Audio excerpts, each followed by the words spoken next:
How to redeem gift card on Lyft. Hello everybody, welcome back to the channel. Today I'll guide you on how you can redeem your gift card on Lyft app. Now the process is quite simple. To redeem your gift card on Lyft, simply open up your account here, open up the Lyft app and make sure you're logged into your account that you want to redeem the gift card on.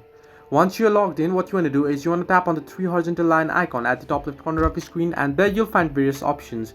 Now what you want to do is you want to tap on the gift cards option that you can see below the rewards option and above the donate option.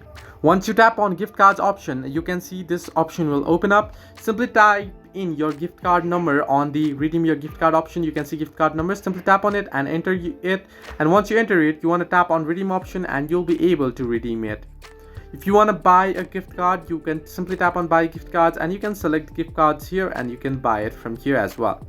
So this way you can redeem gift card on Lyft and you can buy them as well through the app itself. Hope this helped you. Do like and subscribe, and do not forget to leave a comment down below if you have any further issues.